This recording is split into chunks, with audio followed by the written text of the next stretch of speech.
इंसान को यह लगता है कि यह तकरीर सब मजाक है, लोगों को यह लगता है यह जलसा भी ऐसे ही एक जलसा है बस खाली। इसका हिसाब सबसे पहले उसे देना होगा जो यहां तकरीर कर रहा है, उसके बाद वो सब सुनने वाले बैठने वाले सब हिसाब देंगे। मोमिन वो होता है जो हुजूर की बातों को दिल से माने। वो काय का मोमिन है जो हुजूर की बातें सिर्फ करता है और सुनता है, उसको मजा तो कोई नहीं, उसको दिल पे उसका असर तो खुद ही कोई नहीं है। जब मर जाएगा तो समझेगा कि हुजूर की बात ठीक ही थी। अब तवज्जो करो, मेरी तरफ गौर करो। हजरत अली फरमाते हैं दुनिया ठहरने की जगह नहीं है, दुनिया गुजरगाह है, सिर्फ गुजरगाह। फरमाते हैं ठहरने का मकाम आखिरत है, ठहरने का मकाम आखिरत है। मौलाए कायनात फरमाते हैं दुनिया आजमाइश है, इसको आजमाइश ही समझो तो फिर आजमाइश नहीं होगी, और अगर इसे आजमाइश समझना बंद कर दिया तो फिर रोज आजमाइश होगी। यानी ये दौलत, ये बैंकों में जमा किए हुए पैसे, ये तुम्हारा दीन है। अल्लाह फरमाता है अल्हाकुमुत तकासुर हत्ता ज़ुरतुमुल मकाबिर कल्ला सौफ तालमून सुम्मा कल्ला सौफ तालमून। अल्लाह फरमाता है तुम्हें गाफिल रखा। ये वाज़ेह आयत है, इसमें तशरीह की भी जरूरत नहीं। कहता है तुम्हें गाफिल रखा माल की ज्यादा तलबी ने। नहीं, माल तलब करना बुरी बात ना थी, मगर सिर्फ माल, सिर्फ माल।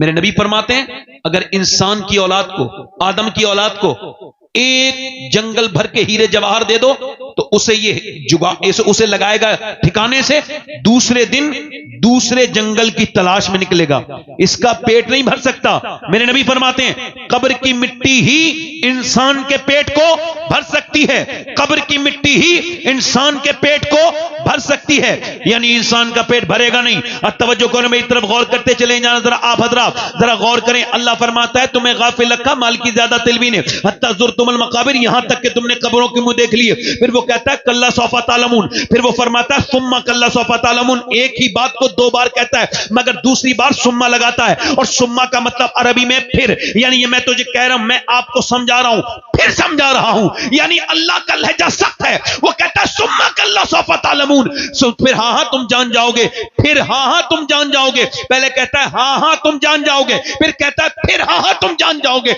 यानी ये जो दौलत है, ये जो इसकी तशरीह में मौला अली फरमाते हैं कि ये जब इंसान मरता है और मरने के बाद जब उसकी रूह निकल जाती है और जब वो मर जाता है तो फरिश्ते आते हैं और इंसान भी आते हैं, तो उसके रिश्तेदार कहते हैं इसने बच्चों के लिए क्या छोड़ा, इसने अपने बच्चों के लिए क्या छोड़ा। तो फरिश्ते कहते हैं इसने आखिरत के लिए क्या भेजा,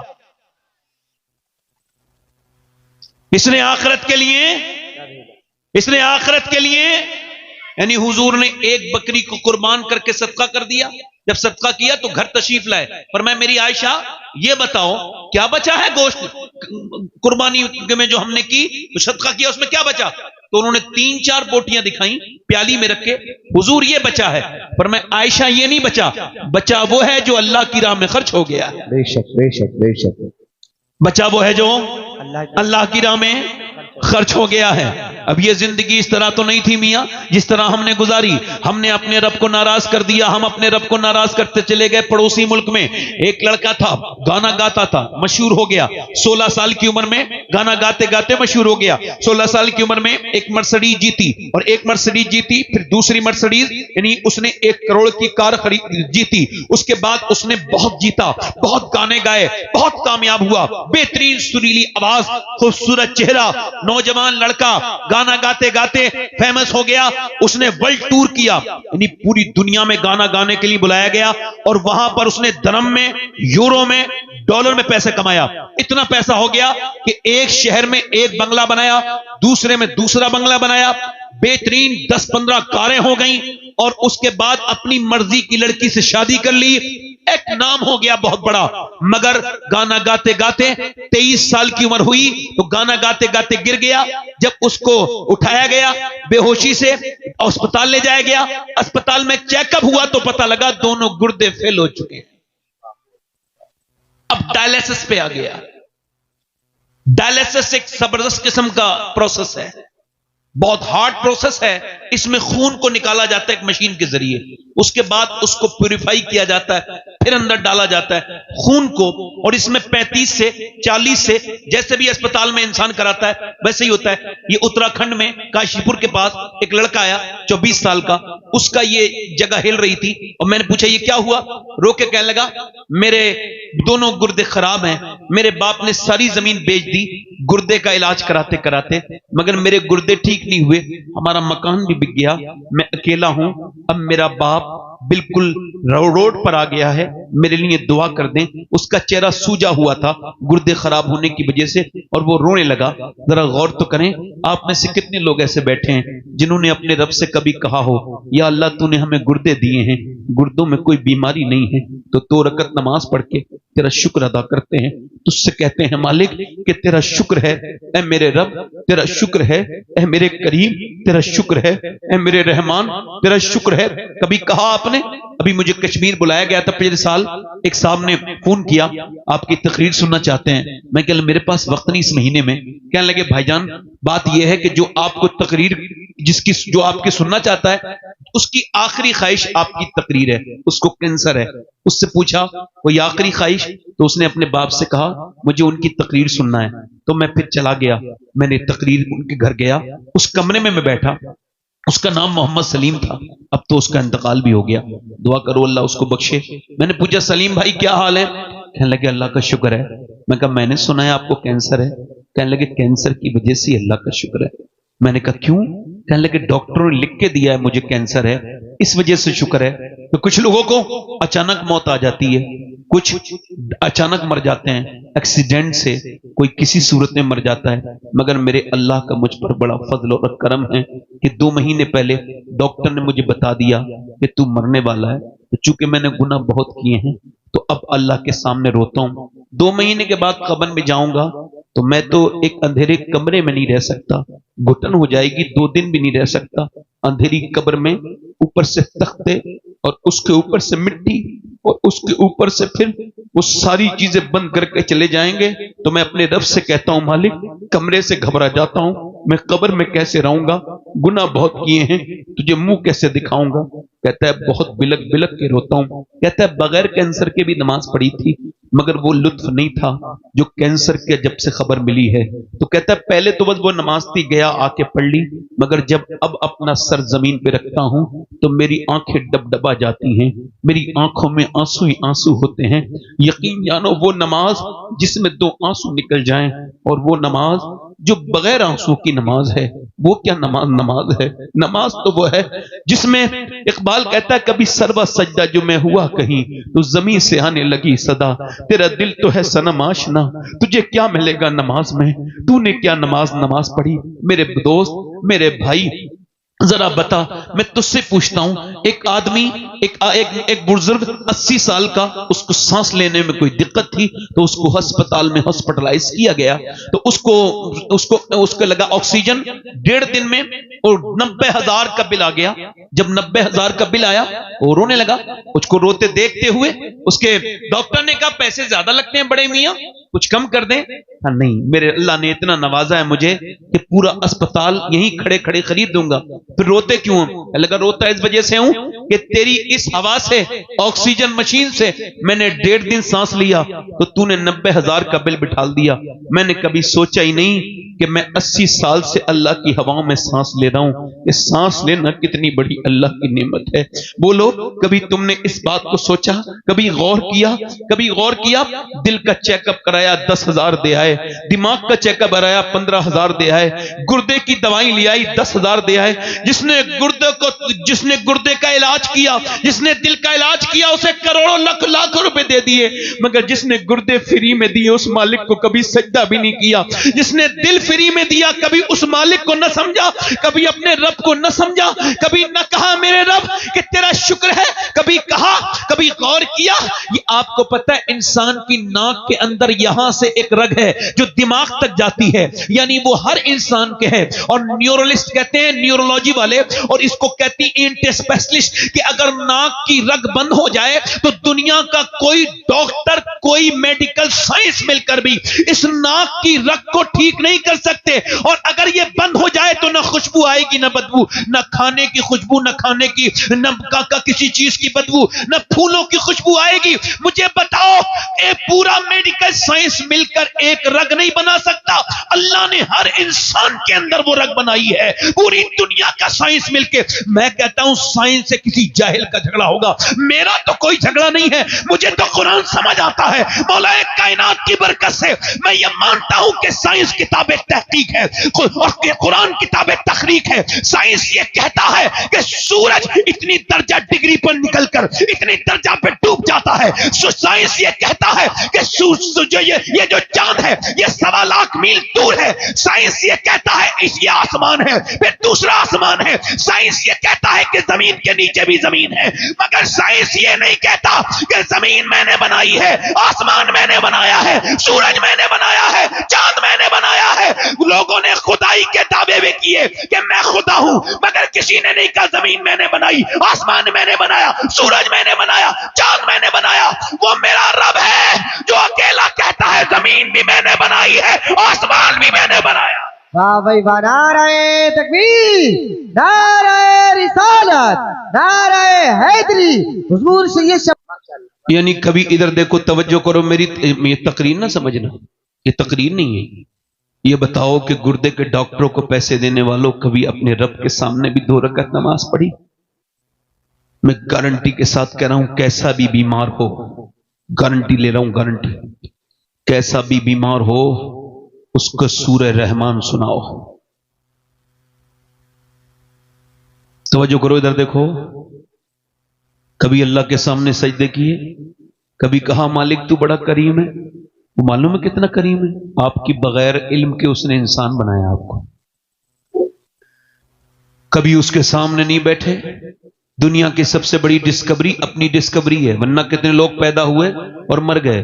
उसने कहा था अकबर इलाहाबादी ने, क्या बताएं अहबाब क्या कारे नुमाया कर गए, एमए किया, डिग्री ली, नौकरी की, पेंशन ली और मर गए। ये जिंदगी है। वो लड़का मरने लगा, मरने के करीब था वो। आपको पता है गाने गाता था, लोग सेल्फियां लेते थे उसके साथ। मगर आज जब मौत करीब है, कोई पूछने वाला नहीं, कोई इलाज करवाने वाला नहीं, सारा कुछ खत्म हो गया।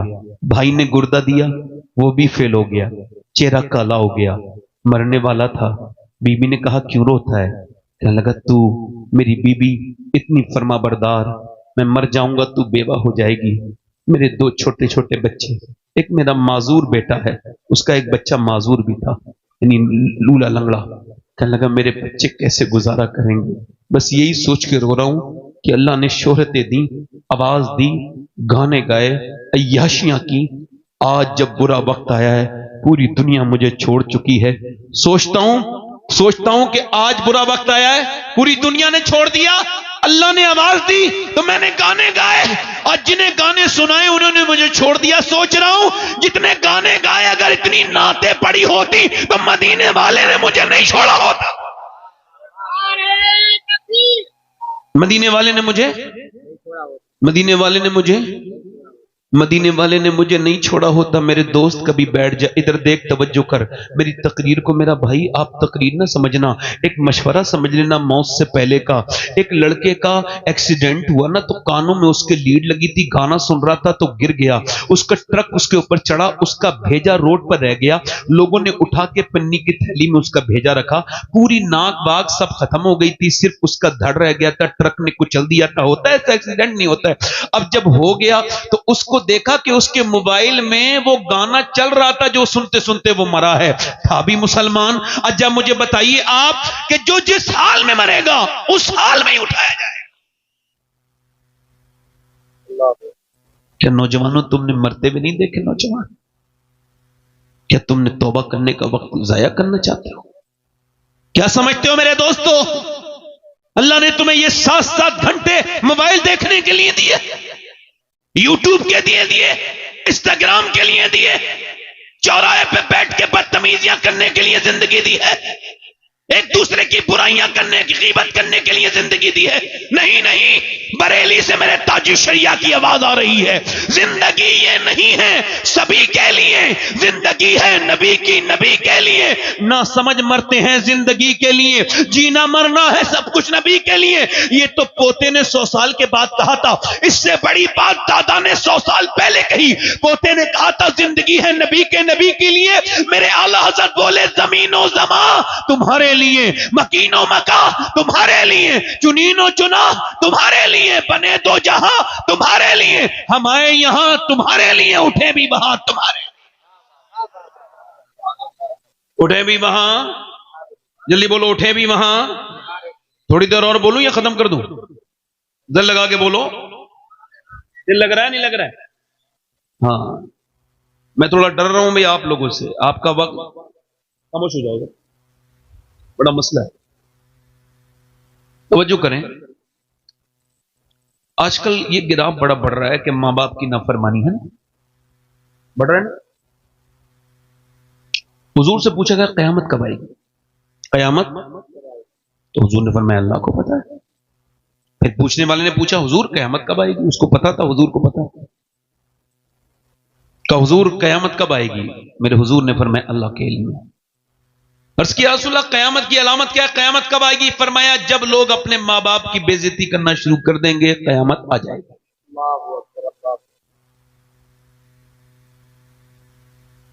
देखो ये जो इधर बैठे ना, इधर 10-15 लड़के, इनसे हाथ जोड़ के इनके पांव पकड़ के अंदर ले आओ। ये बड़ा तकलीफ के, मैं आपको कहूं ना, बड़ा अजीब माहौल, यहां तकलीफ नहीं सुनते लोग, जलसा देखने आते हैं कैसा लग रहा है जलसा। बेटे आप भी बैठ जाओ, बड़ी मेहरबानी आपकी, बड़ी मोहब्बत से मैं बात करता हूं भाई, क्योंकि नौकर हूं ना, नौकरों का लहजा ही इख्तियार करते हैं। बैठ जाएंगे, बैठ जाएंगे। मतलब मैं कोई बातें कर रहा हूं, कुछ समझ आ रही है आपके, नहीं आ रही? तो सुन लो, सुन लो, अच्छे लोग हैं माशाल्लाह, बहुत अच्छे लोग। इधर देखो तो जो क्या कहा हुजूर ने, जब मां बाप की बेइज्जती करने लगे बच्चे तो कयामत, जब मां बाप की बेइज्जती, इस पर कयामत डिपेंड हो गई। अभी ये चंडीगढ़ में, पंजाब में एक लेक्चरार की शिकायत पुलिस में दर्ज हुई कि भाई वो अपनी मां को मारता है, तो उन्होंने कहा हमको प्रूफ चाहिए। तो उन्होंने एक खुफिया कैमरा लगाया, तो उसमें उन्होंने एक रिकॉर्डिंग की कि वो 80 साल की अपनी मां को लेक्चरार थप्पड़ मार रहा है, और उसकी बीबी, वो दोनों यूनिवर्सिटी में पढ़ाते हैं। ये प्रोफेसर है, वो भी प्रोफेसर है, इसकी बीबी। अब आप मुझे ये बता सकते हो कि वो जाहिल मार रहे थे? जल्दी बताओ, यूनिवर्सिटी में पढ़ाने वाले मार रहे थे तो वो जाहिल है क्या? मास्टर प्रोफेसर मार रहा है, उसकी बीवी भी प्रोफेसर है, वो भी MA/M.Com है, ये भी MA/M.Com है। इसका मतलब क्या है? मतलब यह है दुनिया की जितनी भी यूनिवर्सिटियां हैं वो बायोलॉजी, केमिस्ट तो पढ़ाती हैं, मगर एक ही दुनिया की यूनिवर्सिटी है जो माँ बाप का एहतराम पढ़ाती है, वो सिर्फ मेरे मदीने वाले का दीन है। ये तो दावा है, दलील सुन लो। ये क्या है दावा? दलील सुनो। अब दलील सुनो। आज तक कोई हाफिज कारी मौलाना तुमने माँ बाप का नाफरमान नहीं देखा होगा। बोलो सही है ये गलत है? कोई एक आध जलील हो तो उसका जिक्र ना करो। अक्सरियत जो है ना, ज्यादातर लोग कैसे हैं जो अपने माँ बाप के फरमाबरदार हैं। उसकी वजह इमाम गजाली लिखते हैं, आप भी गांव के रहने वाले हैं, मैं भी जनता शरीफ गांव ही है, गांव के ही रहने वाला हूं। बकरी जब पैदा होती है, बकरी का बच्चा पैदा होता है, और जब वो अपनी मां को देखता है पहचान लेता है। पहचानता है कि नहीं पहचानता है? भैंस का बच्चा, बोलो पहचानता है नहीं? गाय का बच्चा, इंसान अशरफुल मखलूकात है, नहीं पहचानता। अल्लाह नहीं पहचानता क्यों? इसमें भी अल्लाह की रहमत है कि ये जैसा देखेगा वैसे ही करेगा, यानी जैसा मां के अंदर देखेगा वैसे ही करेगा। इसका मतलब ये है, आप जरा तवज्जो करें, जब बच्चा आपका थोड़ा सा बड़ा हो जाए, इमाम गजाली कहते हैं जब 1-1.5 साल का हो जाए तो बाप को चाहिए अपने बच्चे को गोद में ले और गोद में लेने के बाद उसको ये कहे अल्लाह अल्लाह अल्लाह अल्लाह अल्लाह अल्लाह अल्लाह अल्लाह अल्लाह अल्लाह अल्लाह। अब आप कह रहे हो अल्लाह अल्लाह, बच्चा ये रिस्पॉन्स करता है, जवाब देता है अब्बा अब्बा अब्बा अब्बा। बात देख लेना, कभी वो कहेगा ही नहीं अल्लाह, वो कहेगा अब्बा। अब आप कह रहे हो अल्लाह अल्लाह अल्लाह, वो कह रहे अब्बा। इमाम गजाली कहते हैं वो कहता नहीं है बच्चा, उससे अल्लाह कहलवाता है देख इंसान, तूने इसे मेरा नाम सिखाया था, मैंने इसे तेरा नाम सिखा दिया है।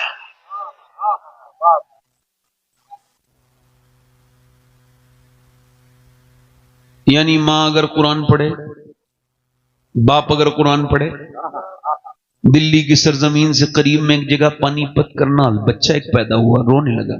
1 महीना 2 महीना 3 महीना 4 महीना 6 महीना 1 महीना 2 महीना लगातार रोता रहा। 1-2 महीने लगातार रोया। जब 1-1.5 महीना हो गया तो हजरत फखरुद्दीन बहाउद्दीन जकरिया मुल्तानी के दामाद गुजर के जा रहे थे, कहने लगे साहब ये बच्चा जो रो रहा है ना अपने मुरीदों से, बोले ये रो नहीं रहा है बल्कि अल्लाह का सच्चा वली है और ये अल्लाह को याद कर रहा है। पैदा होते ही 1-1.5 महीने का बच्चा वली। कुछ मुरीदों ने कहा कैसे का, आओ दिखाता हूं। घर पहुंचे, कहने लगे कोई है? बाप निकल के आया, जी ये बच्चा आपका रो रहा है। कहा जी ये अल्लाह का वली है। कहा आपका दिमाग तो ठीक है, ना खुद सोया है ना सोने दिया है, मैं डॉक्टरों की दवाई कराते कराते परेशान हूं, ये रोता जा रहा है, आप इसे वली कह रहे हैं। कहने लगे आप मेरी गोद में लाएं, बुरा ना कहें बच्चे को। गोद में लाए, एक कान में कुछ पढ़ा दूसरे में कुछ पढ़ा, बच्चा खामोश हो गया। कहने लगे क्या पढ़ के दम कर दिया? अब बाद में बताऊंगा, पहले बताओ क्या इसकी मां कुरान की हाफिजा है? हाँ तो सुनो, जब ये अपनी मां के पेट में था ना तो इसकी मां ने उठते बैठते चलते फिरते इतना कुरान पढ़ा कि वो 24 घंटे में एक कुरान खत्म करती थी। ये अपनी मां के पेट में कुरान सुनने का आदी हो गया। इसकी मां ने उठते बैठते चलते फिरते इतना कुरान पढ़ा कि बच्चे की रूह की गिजा अल्लाह का कलाम बन गई। जैसे ही पैदा हुआ बच्चा, मां जचगी में चली गई, गंदगी में चली गई, मां ने कुरान पढ़ना छोड़ दिया। अब बच्चे को कुरान की भूख लगी, तुम उसको खिलाते थे दवाइयां, मैंने एक कान में एक आयत पढ़ी दूसरे में दूसरी पढ़ी, बच्चा खामोश हो गया। उसी बच्चे का नाम शरफुद्दीन बू अली शाह कलंदर पानीपती रज़ी अल्लाह तआला अन्हु है। जब मां पानीपत में कुरान सुनाए तो बेटा शरफुद्दीन बू अली शाह कलंदर बनता है, और जब मां मदीने में कुरान फातिमा सुनाए तो बेटा नेज़े पे चढ़ के करबला में कुरान सुना। वाह भाई वाह, नारे तकबीर, नारे रिसालत, नारे हैदरी, जिंदाबाद जिंदाबाद जिंदाबाद, माशाअल्लाह माशाअल्लाह माशाअल्लाह, वाह वाह वाह वाह। अब कुरान को लपेट के रख दिया कहां?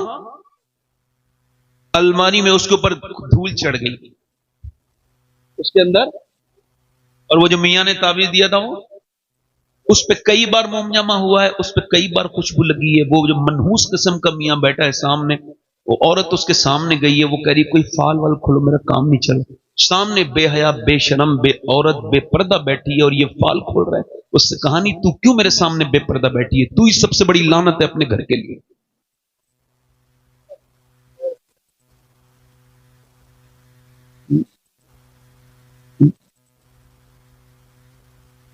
हुजूर ने फरमाया मैं इजाजत नहीं दूंगा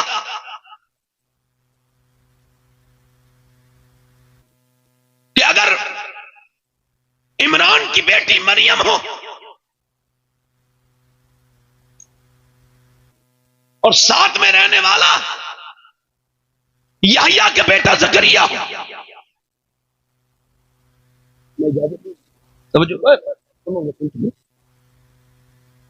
अब आप इधर देखो, मियां का वो जो कुरान जो ताबीज है ना, उसकी अहमियत कुरान को मां।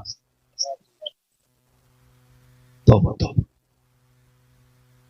मेरी बहनों मेरी बेटियों, तुमको पता है जब तुम कुरान पढ़ती हो तो आसमान से फरिश्ते होते हैं। तुमको पता है मेरी बेटियों मेरी बहनों, ये मियां वियां के चक्कर में क्या पड़ गई? अपने नबी को छोड़ दिया तुमने। ये सब ठेकेदार हैं क्या कोई? क्या मुझे अपने रब के लिए किसी मियां की जरूरत है?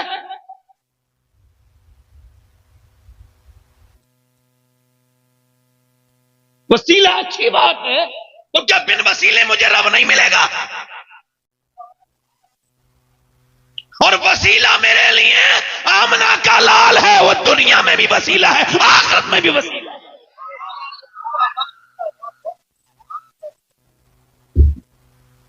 हुजूर का कुरान मेरी बहनों ने छोड़ दिया।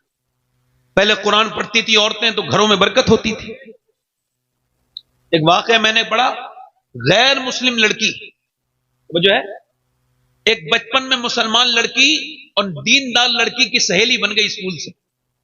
तो स्कूल उसके साथ पढ़ती और फिर उसके घर आके उसने देखा इसकी माँ से कुरान पढ़ाती है, मुल्लानी थी उसकी माँ, तो इसने उसके साथ कुरान भी पढ़ना शुरू कर दिया और घर वालों को नहीं बताया कि कुरान पढ़ती हूं।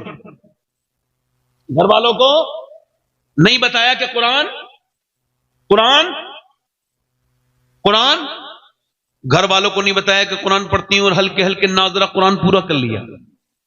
और कुरान पूरा करके उसके बाद इसने देखा कि इसकी सहेलन भी हाफिजा कर रही है, तो इसने भी हाफिजा कर लिया और ये हाफिजा हो गई है? और दोनों हाफिजा हो गई, जवान हो गई, कलमा भी पढ़ लिया, मुसलमान भी हो गई। मगर घर वालों को नहीं बताया कि मैं मुसलमान हूं। जब रिश्ता हुआ तो अपनी मुल्लानी के पास आके बोली, जिसके साथ रिश्ता हुआ है बड़ा सख्त है, कट्टर है, मुसलमानों से, कुरान से बड़ा नफरत करता है। अब बताओ, मैं तो मुसलमान हूं, अगर घर वालों को बताऊं तो मुझे कत्ल कर दें, अब मैं अगर ना बताऊं तो मेरा ईमान खतरे में, क्या करूं? कहने लगी, मुल्लानी तू परेशान ना हो, जिस कुरान से तुझे मोहब्बत है वही कुरान तेरी मदद करेगा, वही कुरान तेरी। तो रुखसत होके जब गई तो मुल्लानी ने छुपा के तोहफे बना के ऊपर कुछ और रख के नीचे छुपा के कुरान दे दिया और कहा, ये मैं चाहती हूं कि ये तोहफा अपने घर जाके मेरी शागिर्द खोले। उसने कहा ठीक है, अपने घर जाके खोला, कुरान पढ़ने लगी। 2-3 बच्चे भी हो गए, वो ऑफिस में चला जाता, काम को चला जाता, ये कुरान पढ़ पढ़ के रो के कहती, मालिक मेरे बच्चों को और मेरे शोहर को भी जन्नती बना दे, इसके दिल में इस्लाम की मोहब्बत डाल दे। मगर मियाँ कुछ अल्लाह को कुछ और ही मंजूर था। 3-4 बच्चे हो गए, 3 बच्चे, मगर फिर भी कोई बात नहीं। मगर बीमार शोहर हो गया। एक दिन जब चेकअप करा के आया तो घर में हाथ पैर नीचे को डाल के डिप्रेशन में रोने लगा। बीबी ने कहा, क्यों रोता है, क्यों रोती है, बता, क्यों रोते हो, बताओ क्या बात है मेरे सरताज? बोला, बात यह है कि तुम कुछ दिनों में विधवा हो जाओगी और मैं बिल्कुल मर जाऊंगा। डॉक्टर ने कहा, तेरा कैंसर इतना खराब हो चुका है कि तू अब 1-8 महीने का मेहमान है, मर जाएगा। अपने बच्चों के सर पे हाथ रख के दहाड़े मार मार के रोने लगा कि मैं बर्बाद हो गया, अब मैं कैंसर का मरीज हूं, बचूंगा नहीं। जब वो रोया तो उसकी बीबी बोली, अब तो तुम तो बिल्कुल वो आप तो मायूस हो ही गए हो, अगर इजाजत दो मुझे तो मैं कुछ पढ़ के तुम्हें दूं पानी पे, और तुम मेरी बात मानो तो मैं तुम्हारा इलाज कर दूं, वादा करो बात मान लोगे? उसने कहा, मैं तो मानने वाला हूं, बिल्कुल वादा है, अगर ठीक हो गया तो तेरी बात मान लूंगा। उसने क्या किया, उसने मुल्लानी को देखा था जब कोई बीमार आता था तो वो सूरह फातिहा पढ़ के दम करती थी। इसने सूरह फातिहा पढ़ पढ़ के दम करना शुरू कर दिया, सूरह रहमान पढ़ पढ़ के दम कर दिया। सुबह को सूरह फातिहा पढ़ के दम करती और शाम को सूरह रहमान पढ़ के दम करके पिलाती पानी पर। पीते पीते 3 महीने गुजर गए। 3 महीने के बाद शौहर जब चेकअप कराने गया और जब उसने डॉक्टर से चेकअप करा के घर आया तो रोने लगा। बीबी ने कहा, क्या हुआ? कहने लगा, डॉक्टर ने मेरी रिपोर्ट देख के कहा है, ऐसा लगता है तुझे कभी कैंसर था ही नहीं, तेरे जिस्म में अब कोई बीमारी नहीं है। उसने कहा, कोई बीमारी नहीं है, कोई बीमारी नहीं है। बीबी रोने लगी, कहा, मैंने आपसे कहा था मेरी बात मानोगे?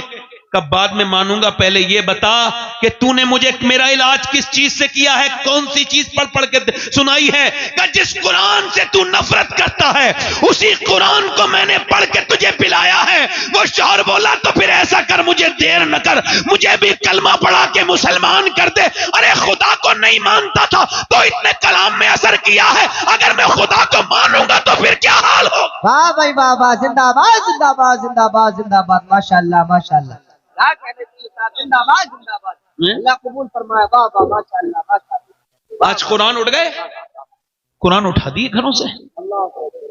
मैं कहता हूं, तावीज मेरे बाप भी करते थे, दादा भी करते थे, परदादा भी करते थे, कोई मेरी नस्ल टूटी नहीं।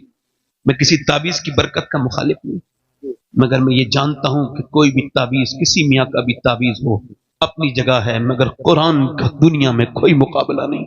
कुरान हुजूर का सबसे बड़ा मौजज़ा। ये कुरान वो है जिसके लिए ये कुरान वो है जिसके लिए बुजुर्गों ने हमारे गर्दनें कटाई हैं। ये वो कुरान है जिसके लिए लोगों को सूलियों पे चढ़ना पड़ा है। ये वो कुरान है जो अल्लाह का फरमान है और पूरा का पूरा कुरान अल्लाह का।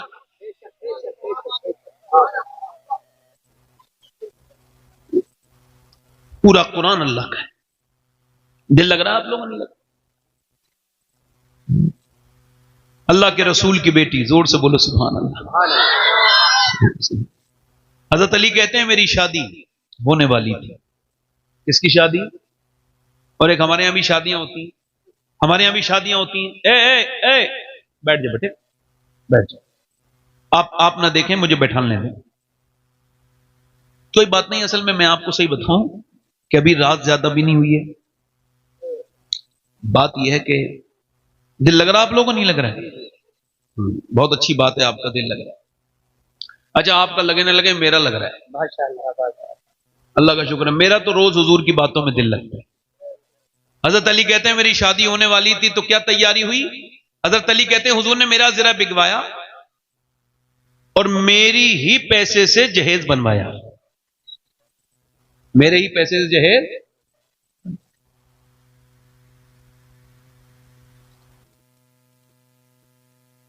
अभी ये मुसलमान के यहां पर हमारे चंदूसी के पास एक गांव है मई, वहां आरिफ कव्वाल आए। जब मुझे पता चला तो मैंने कहा इसका भी मैं आरिफ भाई को भी एक मशवरा दे दूं कि अब आपकी उम्र काफी हो गई है, हज भी कराए, कुछ शर्म भी करो।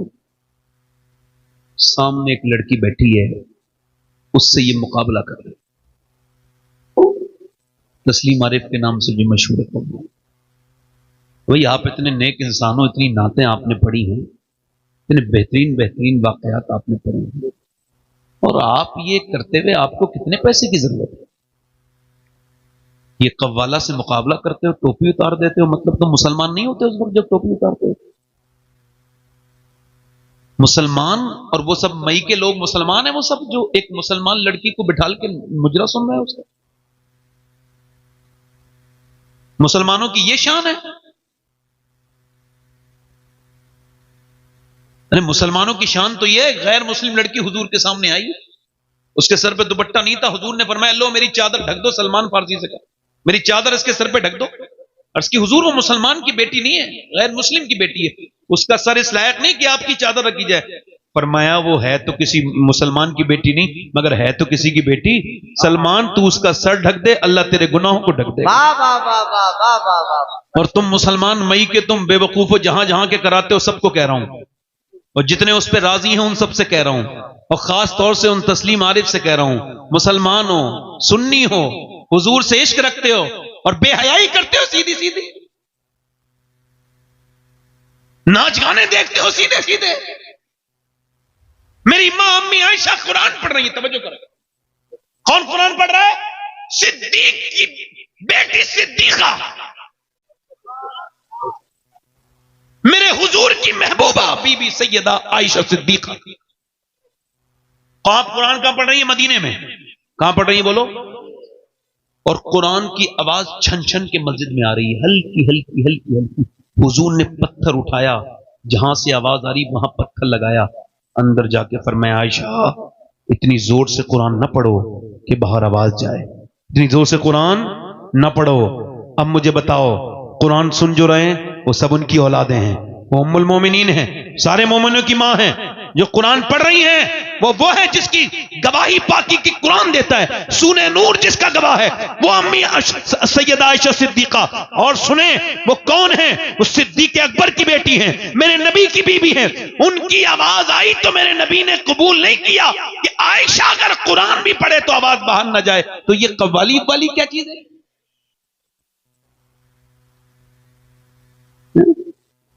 ये उनके लिए पैगाम इस वजह से भेजा कि ये काफी लोग आए यहां पे, ये पहुंचा देंगे उनका, जरूर वो सुन लेंगे। और हमारे तो वो बड़े भाई हैं, उनसे हम बड़े भाई कह रहे हैं कि खुदा के वास्ते कुछ शर्म हया करो। अब बूढ़े हो गए, तौबा कर लो। तुम्हें तो पहले ही तौबा कर लेनी चाहिए थी इस बात। हजरत अली कहते हैं कि मेरी निकाह होने वाला था। कहते मैं निकाह करके अपनी बीवी फातिमा के पास गया। पहली मर्तबा मैंने सैयदा के कमरे में जब कदम रखा तो उन्हें देख के रोने लगा। कोई बीबी को देख के रोता है अपनी दूल्हा? नहीं ना। और बीबी भी फातिमा हो, सैयदा हो, और मियां नबी की बेटी। हम सुभान अल्लाह। अम्मी आयशा फरमाती जिसकी नाक, जिसकी आंख, जिसके होंठ, जिसके रुखसार, जिसका चलना, जिसका बोलना बिल्कुल नबी की तरह है, वो कोई और नहीं बल्कि सैयदा फातिमा है। फातिमा चलती थी ऐसा लगता था अल्लाह का रसूल चल रहा है। फातिमा बोलती थी ऐसा लगता था रब का रसूल बोलने लगा। सुनो, हजरत अली कहते हैं मैं रोने लगा अपनी बीवी को देख के। तो मुझे देख के वो बोली आप क्यों रोते हैं, क्या आपको शादी ये पसंद नहीं थी? मैंने कहा बिल्कुल, हुजूर का एहसान है, सरकार ने आपका हाथ मेरे हाथ में दे दिया और आपने मुझे मंजूर किया फातिमा, मगर मुझे एक बात का गम है। का क्या? का कितनी भी गरीब लड़की की शादी हो मेरी बहनें सुन लें, मेरी बेटियां सुन लें, हो सके तो लिख लें, हो सके तो रुखसत करते वक्त अपनी बेटी को ये बात कान में सुनाएं, अल्लाह तुम्हें इसका अज्र देगा। क्या? हजरत फातिमा कहने लगे हजरत अली, ए फातिमा मैं देख रहा हूं कितनी भी गरीब की लड़की की शादी हो एक दो जोड़ी कपड़े नए पहन लेते हैं। मैं देख रहा हूं कि हसरत होती है, तमन्ना होती है, दुल्हन के दिल की हसरत होती है कि मैं अपना हसरत निकालूं दुल्हन बनते वक्त, मगर मैं देख रहा हूं आप जिस कपड़े में दुल्हन बनी है उसमें 70 अहमद लगा है उस चादर में, मगर आपके चेहरे पर कोई शिकन नहीं। तो कहते हैं सैयदा फातिमा ने मेरी तरफ देखा, आंखों में आंसू आए, तो कहने लगी मेरे अब्बा फरमाते हैं अल्लाह कपड़ों से राजी नहीं होता, अल्लाह तो मेरी बेटी फातिमा सजदों से राजी होता है। बस मेरी आखिरी बातें हैं, जीस की आखिरी हिचकी है, गौर से सुन, जिंदगी भर का खुलासा इसी आवाज में है।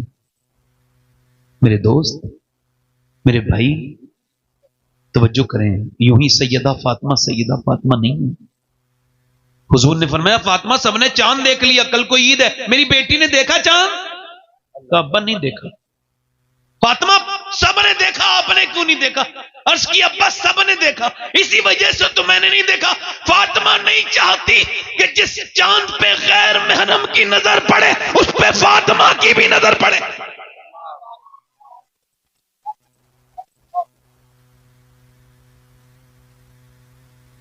हुजूर की बेटी दुनिया से जा रही है, आखिरी बात सुन लो मेरी बहनों सुन। दुनिया से वो जा रही है जिसने हसन हुसैन पाल के दिया दुनिया, और हुजूर के बाद 6 साल 6 महीने तक दुनिया में रही, 26-27 साल की उम्र थी। हुजूर ने फरमाया जिसके दिल में मेरी फातिमा की मोहब्बत है वो जन्नती है। वो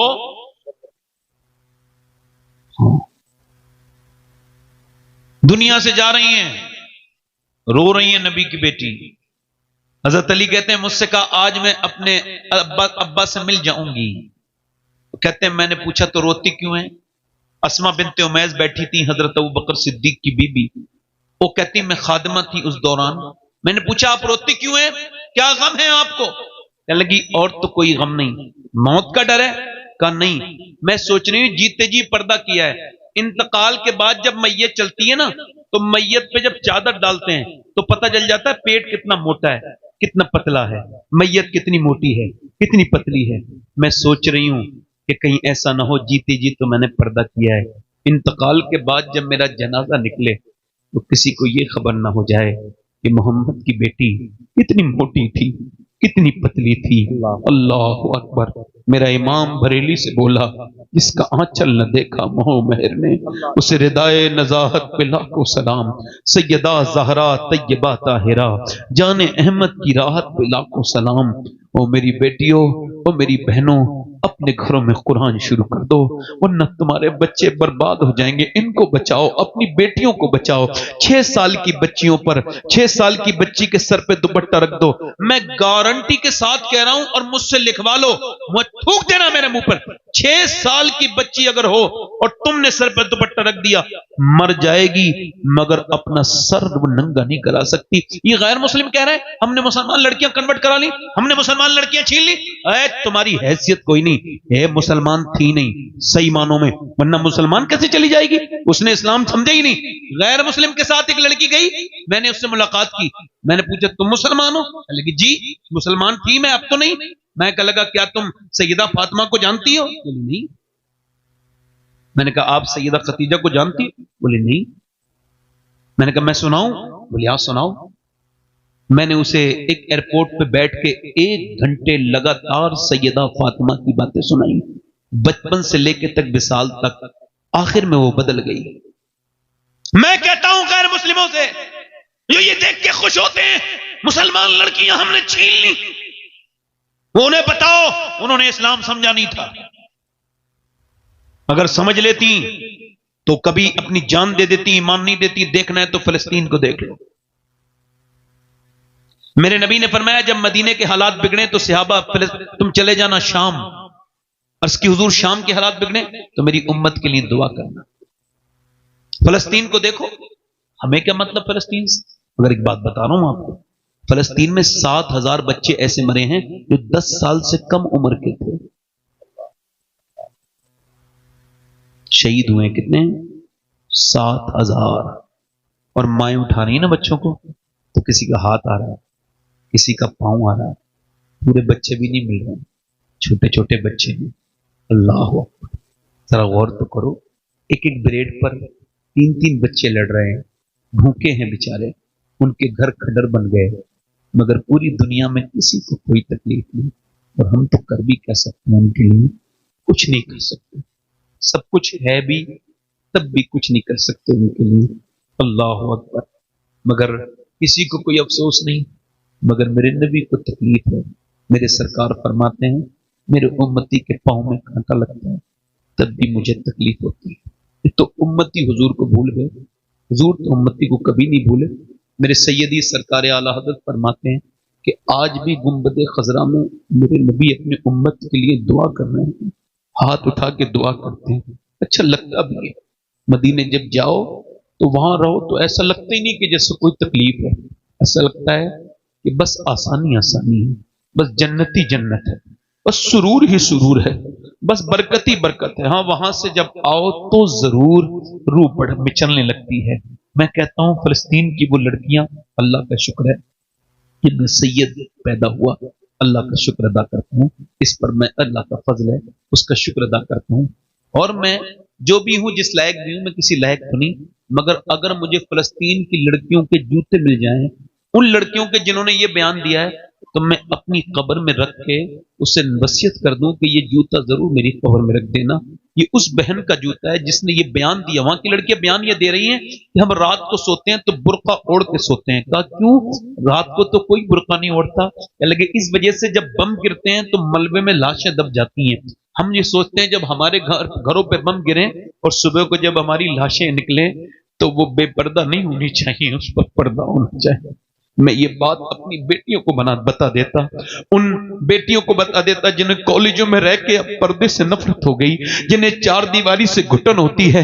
मैं अपनी उन बहनों से कहता जिन्हें दुपट्टा सर पे रखने में जब वो बेइज्जती का एहसास होता है, मैं उन्हें बताता अपनी बहन बेटियों को, उनके जो वो कहती है हम मॉडर्न कैसे रहेंगे अगर सरों पे दुपट्टा रखेंगे।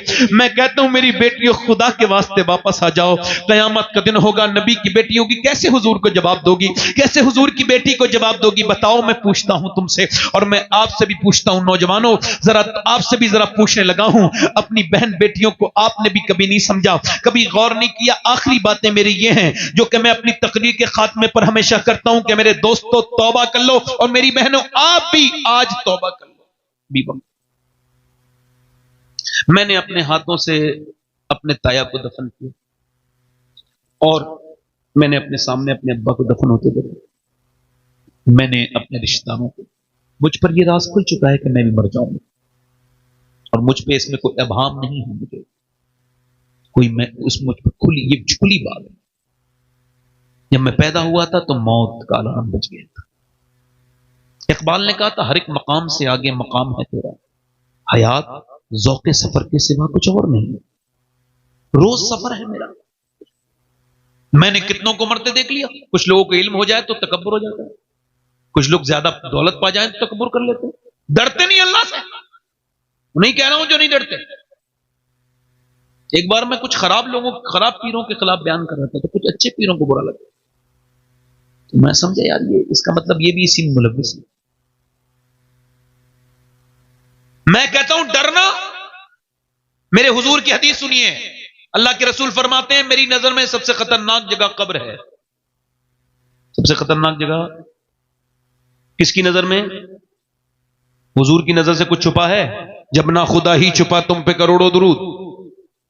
हुजूर की नजर से कुछ छुपा है? जब ना खुदा ही छुपा।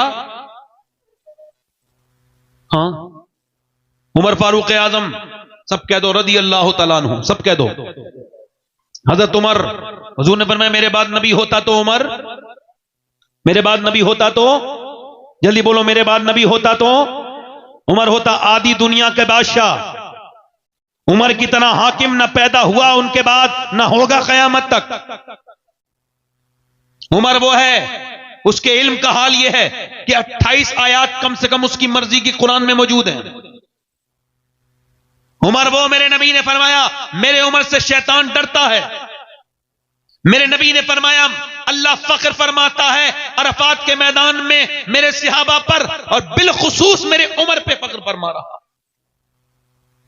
उमर के जब तलवार वो मारा गया, चाकू, आंत फट गई, दूध पिया, आंत से निकल गया, और जब आंत से निकला दूध, आपने कहा मौत करीब है, मेरे सर जमीन पे रख, नहीं रखा। अब्दुल्ला बेटे मेरा सर जमीन पे रख दे, नहीं रखा। अब्दुल्ला सर जमीन पे रख दे, नहीं रखा। बेटे मेरा सर जमीन पे रख दे। तो जब सर जमीन पे रखा तो उमर ने अपनी नाक मिट्टी में रगड़ी मदीने की, और कहने लगे ऐ अल्लाह, लोग कहते हैं उमर ये है, उमर वो है, मगर उमर तो तेरी बारगाह का मुजरिम है, मोहताज है। अगर आज तूने उमर को ना बख्शा तो उमर बर्बाद हो जाएगा। मेरी मौत का वक्त है और मैं तुझसे मिलने ही वाला हूं, मुझ पे करम कर दे, मुझे माफ कर दे। बड़ी सख्त है मौत। आपने कभी पोस्टमार्टम होते हुए देखा है लोगों को? मैंने देखा है, मैंने देखा पोस्टमार्टम देखा है। पहले वो चीरते थे उससे छेनी हथौड़ी से, अब ऐसा नहीं करते, अपडेट हो गए। अब ऊपर से डालते हैं और फाड़ते हुए ले जाते हैं, ग्लेंडर, लकड़ी काटने वाला, ऐसे करके पूरा फाड़ देते हैं। जो भी चीजें उन्हें निकालनी होती हैं वो निकालते हैं। उसके बाद उस पर बहुत दरिंदगी के साथ वो शराब पिए हुए होते हैं और उसमें लगाते हैं टांके, और टांके लगाने के बाद फिर वो दे देते हैं। कभी किसी पोस्टमार्टम वाली बॉडी को गुस्ल दे के देखना। मैंने जिंदगी में कई बार ऐसा किया है। जब जब किया है, मैं गुस्ल देता हूँ मुर्दों को, अल्लाह का शुक्र है।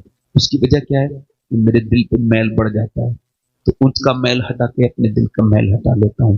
तो वो जो है ना, वो अब तवज्जो करो, गौर करो मेरी बात पर। अब क्या हुआ, उसको फाड़ दिया। हुजूर फरमाते हैं कि मुर्दे का हाथ पकड़ता है ना गुस्ल देने वाला, तो मुर्दा कहता आराम से उठा, तेरे उठाने से बड़ी तकलीफ होती है। या जब मुर्दे के हाथ उठाने से तकलीफ होती है तो मुझे बताओ, आपसे पूछना चाहता हूं कि जब वो उसको चीरते होंगे, पोस्टमार्टम करते होंगे, तो कितनी तकलीफ होती होगी। दुआ करो, ऐ अल्लाह, हम दिन रात सफर में रहते हैं, हमें पोस्टमार्टम वाली मौत से बचा लेना, अपनी रहमतों वाली मौत देना। मौत तो वो बेहतरीन मौत है कि जिसके वक्त मैं कलमा पढ़ रहा हूँ। बेहतरीन मौत तो वो है कि जब रूह निकल रही हो तो सामने गुम्बद खजरा हो। ये क्या मौत है, इधर मर गए, उधर मर गए, बगैर रब को पहचाने मर गए। कभी सोचा, कभी गौर किया, कभी गौर किया आपने? एक औरत मूसा अलैहिस्सलाम के जमाने में एक आदमी के पास आई, कहने लगी मेरे बच्चे बीमार हैं, आप मुझे कुछ दे सकते हैं? उस आदमी ने कहा मैं तो तुझ पर नजर रखे हुए था, तेरा शौकीन हूं, तू रात गुजार दे, मुझे हर रात नई औरत चाहिए, तू आज रात आ जा, तुझे दे दूंगा। उसने कहा मैं अपना जिस्म बेचने नहीं आई हूं। चली गई, फिर वापस आई, कहने लगी कुछ दे दे, बच्चे मेरे भूखे इतने हैं, उनके मुंह से झाग निकल रहे हैं, मेरे बच्चे बेहोश हो रहे हैं, कुछ दे दे। उसने कहा मैं रात को आ जाऊंगी, जो तेरा दिल चाहे कर लेना। वो रात को आई, बच्चों को खिला के कमरे में बैठी थी। इसने उसके हाथ लगाना चाहा, जैसी हाथ लगाया ना, ये कांपने लगी। इसने कहा कांपती क्यों है, ड्रामा करती है, पैसे नहीं मिले? कहने लगी पैसे सब कुछ नहीं होते, और फिर ईमान भी कुछ होता है। क्या मतलब? जब मैं नमाज पढ़ती हूँ, सजदा करती हूँ, तब भी अल्लाह देखता है, और जब मैं तुझसे जिस्म बेच रही हूँ तब भी मेरा मालिक देख रहा है। और मैं अपने मालिक से यही कह रही हूं, ऐ मेरे बेपनाह ताकतों वाले, अगर मैं मां ना होती, बच्चे मेरे भूखे ना होते, तो कभी जिस्म न बेचती। हुजूर फरमाते हैं, ऐसी फूट के रोई, ऐसी फूट के रोई कि रोना तो उसका था मगर दिल पे असर उसके हो गया। अल्लाह बड़ा करीम है, बड़ा अल्लाह कदरदान है अपने बंदों का। अल्लाह ने उसका दिल बदल दिया। अल्लाह ने जब उसका दिल बदला तो उसकी आंखों के आंसू नीचे को गिरे, तो वो बोला मैं तुझे अपनी बहन बनाता हूं, ले ये ले। उसने पैसे दे दिए सारे, चली जा, तूने मेरा दिल बदल दिया। सजदे में गिर के बोला, मालिक एक बार आई थी, हाथ नहीं लगाया, कैसी डरती थी, मैंने तो कितनी इज्जतें लूटी हैं, मैं तो कितना लुटेरा हूं। ऐसा रोते रोते सो गया। सुबह को दरवाजे पे दस्तक हुई, इसकी आंख खुली, दरवाजा खोला, सामने बुजुर्ग खड़े थे। कहा आपका नाम? कहा आप पहले बताएं किसका घर है ये? कहा मेरा ये नाम है। तो सामने खड़े होने वाले मुस्कुराए, बोले मैं अल्लाह का नबी मूसा हूं और अल्लाह ने तुझे सलाम कहा है, अल्लाह ने तुझे सलाम कहा है, मैं अल्लाह का नबी मूसा हूं। उसने कहा मूसा कोई देख लो, कोई नेक आदमी को भेजा होगा सलाम, मैं तो इस इलाके का सबसे बड़ा बदतमीज इंसान हूं। कहा तूने कोई नेकी की है? कहा एक नेकी की, एक औरत मजबूर थी, उसे अल्लाह के लिए छोड़ दिया। कहा तो सुन, मेरा अल्लाह फरमाता है कि तू तो इतना रोया तेरी आंखें भीग गई। अल्लाह फरमाता है तेरे आंसू अगर इतने हो कि बिल्कुल जमीन आसमान के बराबर तेरे गुनाह हो, मगर इतना रो ले तेरी आंख का आंसू ढलक के गाल तक आ जाए, मैं सारे गुनाह तेरे माफ कर दूंगा। वो बोला क्या अल्लाह ने मुझे माफ कर दिया? हाँ। फिर तो तड़प तड़प के रोया, अल्लाह पूरी जिंदगी गुनाह किए थे मगर इतना गुनहगार एक बार में बख्श दिया। वो बेहतरीन बख्शने वाला है, वो फजल करने वाला है, वो रहम करने वाला है। मुल्ला रूम कहते हैं एक औरत, एक आदमी, एक चूड़ी पहनाने वाला था, औलाद नहीं थी, एक बच्चा खरीद दिया उसने, बच्चा खरीदा, ले लिया उसने, उसे पाला। 20 साल के बाद अपने घर आया, काम करते करते रोज आता था, मगर 20 साल हो गए थे उस लड़के को बड़ा होने थे। तो घर आया, बीबी ने कहा दरवाजा नहीं खोलना। कहा क्या हुआ? कहा दरवाजा नहीं खोलना। कहा बात तो बता, कौन सा गुनाह करके आए हो आप? कोई गुनाह नहीं। कहा सही बताओ।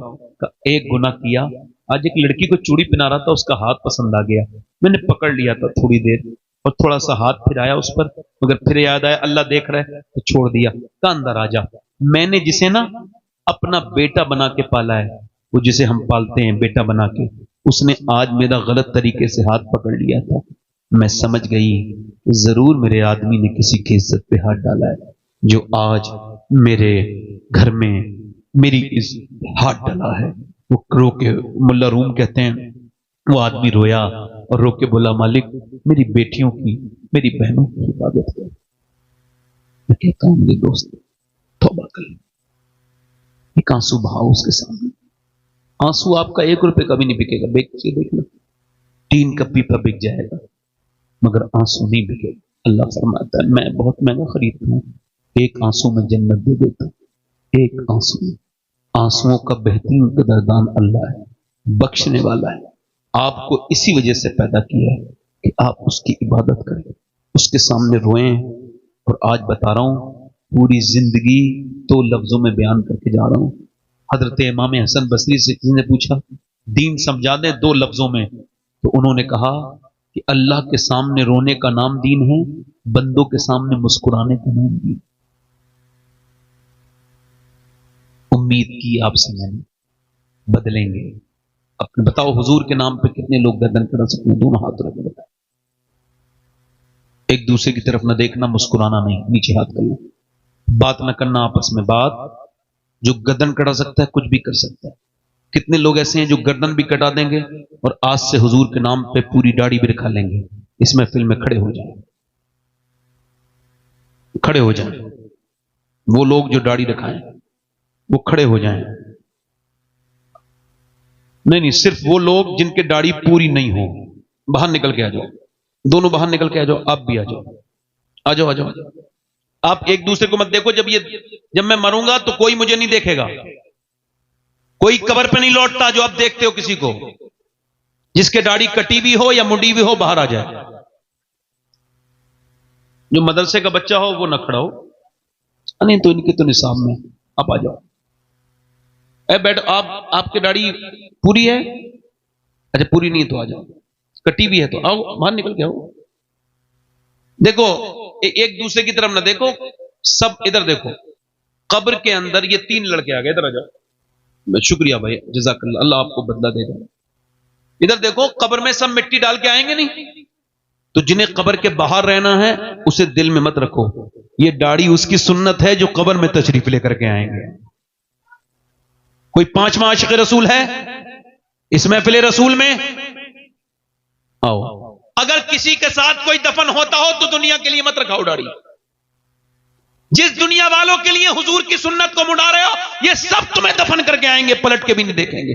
कब्र में वही सरकार आएंगे जिनकी ये सुन्नत है दाढ़ी। और कोई लड़का इस वजह से दाढ़ी न रखा रहा हो कि शादी नहीं होगी। अच्छी लड़की, खूबसूरत लड़की चाहिए, नेक लड़की चाहिए, और अगर अपनी अच्छी जिंदगी गुजारना चाहते हो तो शादी से पहले दाढ़ी रखाओ, क्योंकि किसी भी दाढ़ी वाले को कोई भी बेहुदा, बेशरम, बेगैरत लड़की पसंद नहीं करेगी। दाढ़ी वाले को सिर्फ दीनदार लड़की ही पसंद करती है। ये 6 हो गए, कोई 2-3 लोग और हैं आशिक रसूल?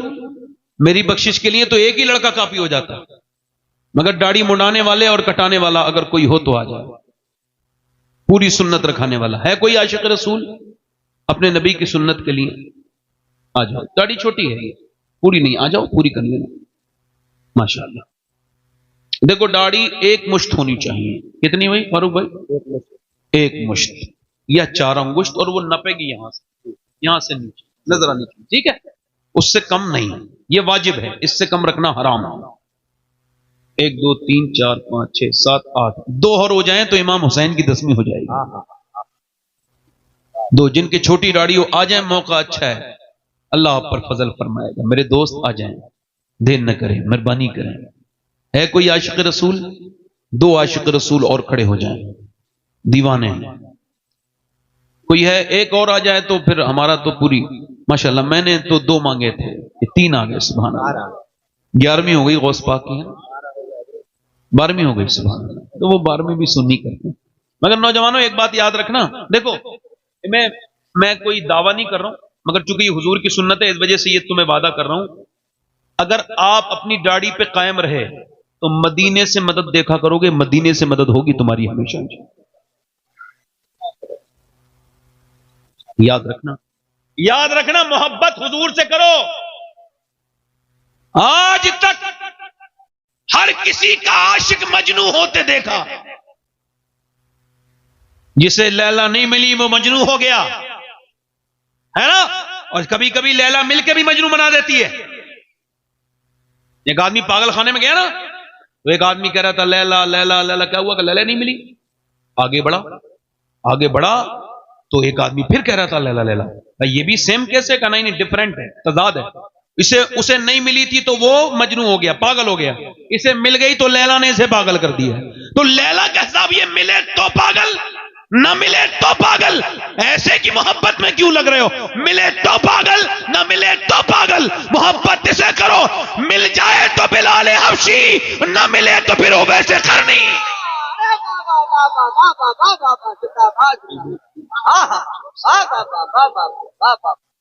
ये 13 हो गए। कोई और आशिक रसूल है? हुजूर से मोहब्बत करो, उठते बैठते सरकार पर दुरूद पढ़ो, उठते बैठ जो ना भूला हम गरीबों को रजा, याद उसकी अपनी आदत कीजिए। मैं तो कोई और नौजवान देख रहा हूं, कोई जलालपुर में किसी को जलाल आए, हुजूर के नाम पर खड़ा हो और कहे भाई मैं हुजूर के लिए खड़ा हो रहा हूं। कोई चौथा आशिक रसूल हो तो खड़ा हो जाए, है कहीं? चले 13 लोग खड़े हो गए। मुझे नौजवानों से उम्मीद भी थी, 14 हो गए, सुभान अल्लाह। जरा जोर से बोलो सुभान अल्लाह। अच्छा, कुछ हमारे बुजुर्ग भी हैं जिनकी दाढ़ियां सफेद हो गई हैं, मगर वो अभी मुंडवा रहे हैं। जवानी की तलाश है, वल्लाही अब कयामत आएगी, अब मौत आएगी, जवानी नहीं आएगी। आला हज़रत फरमाते हैं बैल के सींग काट दो तो वो बछड़ा नहीं बनता, रहता तो बैल का बैल ही है।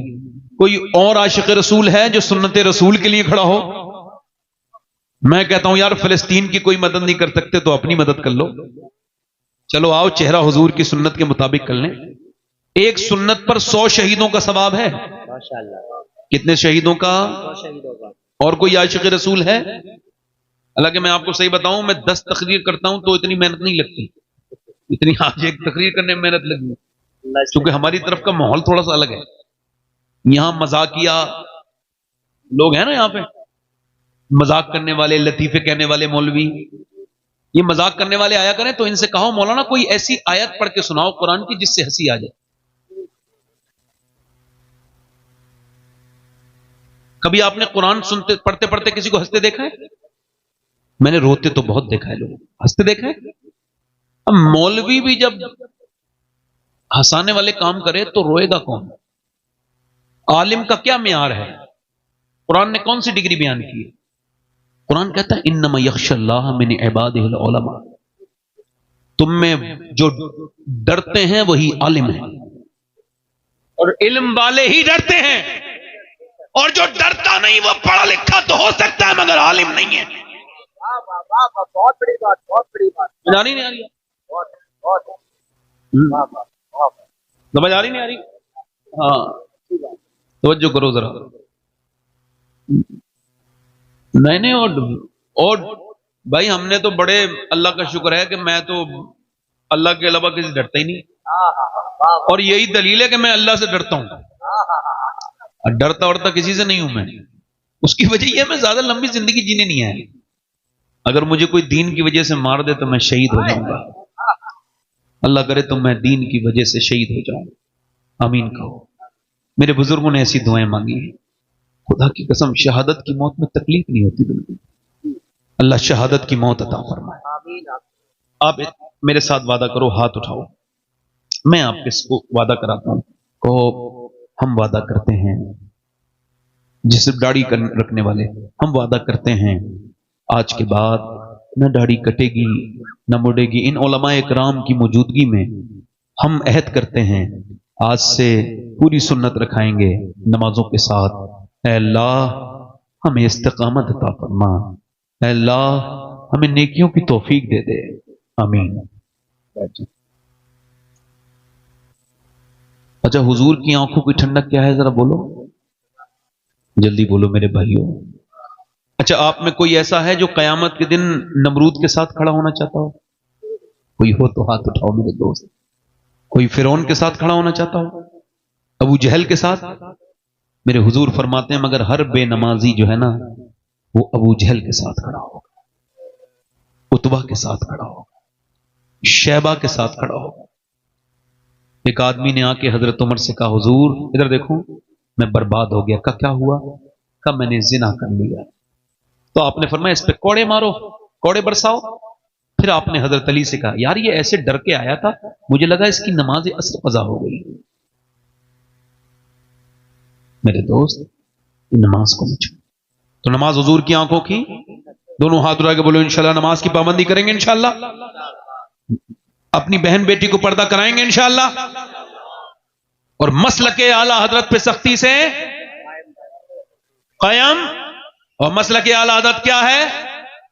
मसलके आला हजरत यह है कि आप अपने अकीदे को महफूज रखेंगे, किसी भी बदअकीदा से आप किसी तरह का कोई ताल्लुक हमेशा, चूंकि जिंदगी बहुत लंबी हमारी, हम जब तक जिएंगे नबी के लिए जिएंगे, है ना।